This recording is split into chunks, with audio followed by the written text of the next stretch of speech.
নমস্কার পুরনো বন্ধুদের অনেক অনেক ভালোবাসা, নতুন বন্ধুদের আমার চ্যানেলে স্বাগত জানিয়ে আমি আজকের ভিডিওটা শুরু করছি।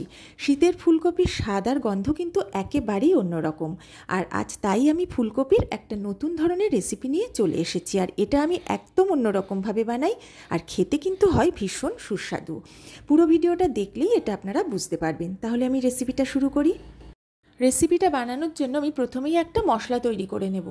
নিয়েছি 1 চা চামচ গোটা জিরে, 1 চা চামচ গোটা ধনে, 2 টুকরো দারচিনি, একটা একটু ছোট একটা একটু বড়, 5-6 কোয়া রসুন, 2টো পেঁয়াজ আমি ডুমো করে কেটে নিয়েছি, আর নিয়েছি 1 চা চামচের একটু কম জোয়ান, আর 2টো শুকনো লঙ্কা। এখানে শুকনো লঙ্কার পরিমাণটা আপনারা বাড়িয়েও দিতে পারেন বা কমিয়েও দিতে পারেন। এবার এই সব কিছু আমি একটা পেস্ট বানাবো। সব উপকরণ আমি মিক্সিং জারে নিয়ে নিয়েছি। এবার আমি এর মধ্যে অ্যাড করে দিচ্ছি 2 চা চামচ হোয়াইট অয়েল। আর মশলার পরিমাণ অনুযায়ী আপনারা তেলের পরিমাণটা বাড়াবেন বা কমাবেন। এবার আমি এর মধ্যে অ্যাড করছি অল্প পরিমাণ জল, খুব বেশি জল দেওয়ার দরকার নেই। এবার এটার আমি একটা মিহি পেস্ট বানিয়ে নেব। আর এই রেসিপিটার জন্য আমি নিয়েছি 1 কাপ মতো ভেজানো কাবলি ছোলা, এটাও আমি সেদ্ধ করে নেব। অপরদিকে গ্যাসে একটা কড়া বসিয়ে আমি তার মধ্যে দিয়ে দিলাম পরিমাণ মতো জল, আর দিয়ে দিলাম 1 চা চামচ লবণ। এবার লবণটা জলের মধ্যে মিশিয়ে নিয়ে আমি জলটা ফুটতে দেব। জলটা টকবক করে ফুটে গেলে আমি এর মধ্যে ফুলকপি টুকরো করে যে কেটে রেখেছিলাম সেই টুকরোগুলো দিয়ে দিলাম। আমি কিন্তু ফুলকপিটা সেদ্ধ করব না, ঢাকা দিয়ে ঠিক 30 সেকেন্ড ফুটিয়ে নেব, তারপরে জল ঝেড়ে ফুলকপিটা আলাদা করে নেব। গ্যাসে আবারও কড়া বসিয়ে পরিমাণ মতো সর্ষের তেল গরম করে নিচ্ছি। রান্নাটা আমি সর্ষের তেলেই করব। ফুলকপি জল ঝরিয়ে তুলে নিয়ে আমি এই তেলের মধ্যে দিয়ে দিলাম। ফুলকপির টুকরোগুলো খুব সুন্দর করে লাল লাল করে আমি ভেজে নেব, আর এমনভাবে ভাজবো যেন ভাজতে ভাজতে বেশ খানিকটা নরম হয়ে যায়। ফুলকপিগুলো আমার ভাজা হয়ে গেছে, এবার তেল ছেঁকে আমি তুলে নেব। ভাজা ফুলকপিগুলো তুলে নিয়ে ওই তেলের মধ্যেই আমি বাটা মশলাটা অ্যাড করে দিলাম। কোনো এক্সট্রা তেল আমি দিচ্ছি না, যেহেতু অনেকটা তেল আছে আমার। যদি আপনাদের লাগে আপনারা আরেকটু দিতে পারেন। মশলাটা বেশ কিছুক্ষণ ভালো করে ভেজে নিয়ে আমি এর মধ্যে দিয়ে দিচ্ছি টমেটো কুচি। একটা বড় সাইজের টমেটো আমি খুব মিহি করে কুচিয়ে নিয়েছি। টমেটোটা দিয়ে কিছুক্ষণ নেড়ে নিয়ে আমি এর মধ্যে দিচ্ছি 1 চা চামচ লবণ। লবণটা দেওয়াতে টমেটোটা তাড়াতাড়ি নরম হয়ে যাবে। এবার আমি এর মধ্যে দিচ্ছি 1 চা চামচ হলুদ গুঁড়ো, 1.5 চা চামচ কাশ্মীরি লঙ্কার গুঁড়ো, আর দিচ্ছি অল্প একটু জল। যেহেতু গুঁড়ো মশলা দিয়েছি তাই একটু জল দিলাম। এবার ভালো করে মিশিয়ে আমি বেশ কিছুক্ষণ কষিয়ে নেব, যতক্ষণ না তেল ছাড়ে।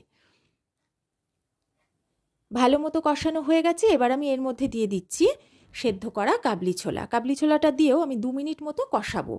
কাবলি ছোলা এই রান্নায় ব্যবহার করার ফলে রান্নার স্বাদ আর গন্ধটা কিন্তু হয়ে ওঠে অসাধারণ। ভালো করে আমি একটু নেড়ে চেড়ে কষিয়ে নিলাম। কষানোটা হয়ে গেছে। এবার আমি এর মধ্যে দিচ্ছি ভেজে রাখা ফুলকপি।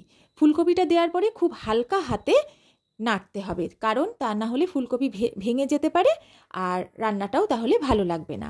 এবার খুব হালকা হাতে নেড়ে চেড়ে আমি কিছুক্ষণ কষিয়ে নেব, যাতে মশলাটা ফুলকপির মধ্যেও ঢুকে যায়। এবার আমি এর মধ্যে দিয়ে দিচ্ছি বেশ কিছুটা কাঁচা লঙ্কা কুচি। বেশ কিছুটা সময় নিয়ে আমি ভালো করে কষিয়ে নিয়েছি। এবার আমি এর মধ্যে দিয়ে দিচ্ছি পরিমাণ মতো গরম জল। গরম জলটা দিয়ে আমি নেড়ে চেড়ে একটু মিশিয়ে নেব।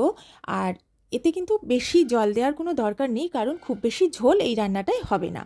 এবার আমি ঠিক 5 মিনিট ঢেকে রান্না করে নেব, যাতে ফুলকপিটা সেদ্ধ হয়ে যায়। আমি ঢাকা তুলে দেখে নিচ্ছি ফুলকপিটা সেদ্ধ হয়ে গেছে, আর আমার বেশি ফোটানোর দরকার নেই। এবার আমি এর মধ্যে স্বাদটা একটু ব্যালেন্স করার জন্য অ্যাড করে দিচ্ছি 1/4 চা চামচ চিনি।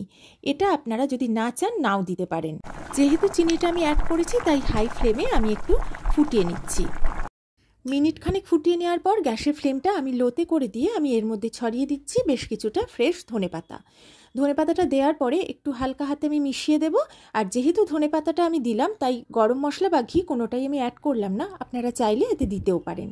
এবার গ্যাসের ফ্লেমটা অফ করে দিয়েছি, দিয়ে এটাকে ঢাকা দিয়ে 5 মিনিট স্ট্যান্ডিং টাইমে রেখে আমি পরিবেশন করে দেব। কাবুলি চানা দিয়ে ফুলকপির রসা আমার একদম রেডি হয়ে গেছে। আমি একটু বেদানা ছড়িয়ে গার্নিশ করে দিচ্ছি। অবশ্যই আমার মতো করে একবার বানিয়ে দেখবেন, আশা করি খেয়ে আপনাদের খারাপ লাগবে না।